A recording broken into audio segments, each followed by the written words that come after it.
Amazon जंगल का इतिहास। Amazon जंगल, जिसे अमेज़न वर्षावन कहा जाता है, पृथ्वी का सबसे विशाल और सबसे प्राचीन उष्णकटिबंधीय वर्षावन है। इसे अक्सर धरती के फेफड़े कहा जाता है, क्योंकि यह बड़ी मात्रा में ऑक्सीजन उत्पन्न करता है और वैश्विक जलवायु को संतुलित रखने में महत्वपूर्ण भूमिका निभाता है।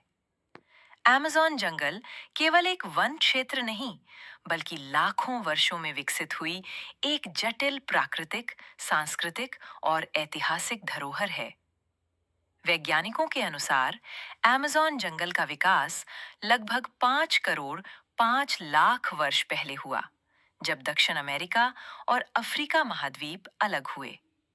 उस समय जलवायु गर्म और आर्द्र थी, जिसने घने जंगलों के विकास को संभव बनाया।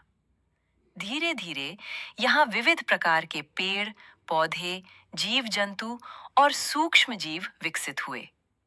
यह क्षेत्र समय के साथ पृथ्वी के सबसे जैव विविध क्षेत्रों में से एक बन गया। अमेज़न जंगल का इतिहास अमेज़न नदी के बिना अधूरा है। माना जाता है कि अमेज़न नदी लगभग 1 करोड़ वर्ष पहले बनी। यह नदी शुरू में पश्चिम से पूर्व की बजाय पूर्व से पश्चिम की ओर बहती थी, लेकिन एंडीज पर्वत के निर्माण के बाद इसका प्रवाह बदल गया। अमेज़न नदी और उसकी सहायक नदियों ने जंगल को जीवन दिया। इन नदियों के कारण उपजाऊ मिट्टी बनी, घने वनस्पति क्षेत्र विकसित हुए, मानव सभ्यताओं को बसने का अवसर मिला।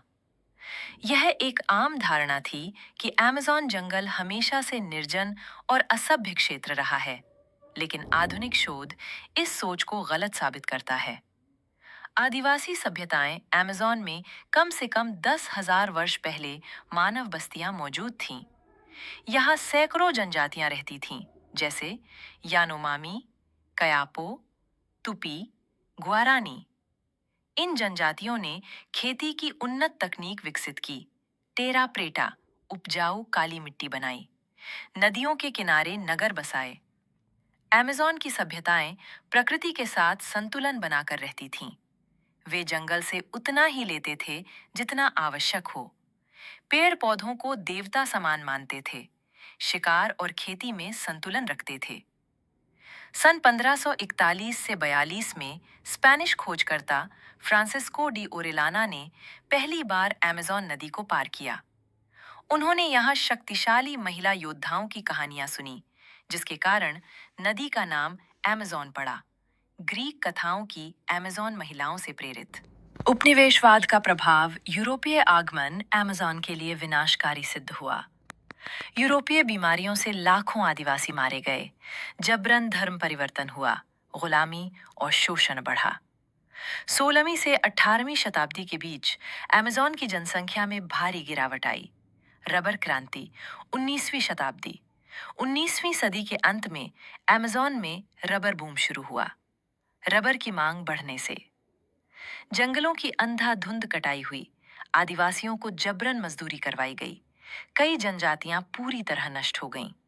ब्राजील, पेरू और कोलंबिया में रबर व्यापार से कुछ शहर अमीर बने, लेकिन जंगल को भारी नुकसान पहुंचा।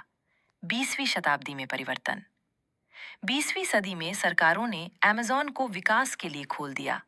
सड़कें बनाई गईं, जैसे ट्रांस अमेज़न हाईवे। खनन और कृषि को बढ़ावा मिला। पशुपालन के लिए जंगल साफ किए गए। आज अमेज़न जंगल को सबसे बड़ा खतरा वनों की कटाई, डिफॉरेस्टेशन से है। इसके कारण जलवायु परिवर्तन तेज हुआ, जैव विविधता नष्ट हो रही है, आदिवासी संस्कृति खतरे में है। दुनिया की 10% से अधिक ज्ञात प्रजातियों का घर है, हजारों औषधीय पौधों का स्रोत है, अनेक वैज्ञानिक खोजों का आधार रहा है। इतिहास में यहाँ के पौधों से मलेरिया की दवाइयाँ, दर्द निवारक औषधियाँ, आधुनिक चिकित्सा के सूत्र मिले। इतिहास में अमेज़न ने वर्षा चक्र को नियंत्रित किया, कार्बन डाइऑक्साइड को अवशोषित किया, पृथ्वी का तापमान संतुलित रखा। यदि अमेज़न का विनाश जारी रहा तो सूखा बढ़ेगा, ग्लोबल वार्मिंग तेज होगी, पूरी पृथ्वी प्रभावित होगी। 20वीं सदी के उत्तरार्ध में अमेज़न को बचाने के लिए पर्यावरण आंदोलन शुरू हुए। आदिवासी अधिकारों को मान्यता मिली। कई राष्ट्रीय उद्यान बनाए गए। हालांकि आज भी अवैध कटाई, खनन, जलवायु परिवर्तन अमेज़न के भविष्य के लिए गंभीर खतरा बने हुए हैं। अमेज़न जंगल का इतिहास केवल पेड़ों और नदियों का इतिहास नहीं है, बल्कि ये मानव सभ्यता, संस्कृति, संघर्ष और संतुलन की कहानी है। ये जंगल हमें सिखाता है कि प्रकृति के साथ सामंजस्य बनाकर ही विकास संभव है। यदि अमेज़न नष्ट हुआ, तो यह केवल दक्षिण अमेरिका की नहीं, बल्कि पूरी मानवता की क्षति होगी। इसलिए अमेज़न का संरक्षण हमारे अतीत का सम्मान और भविष्य की सुरक्षा दोनों है।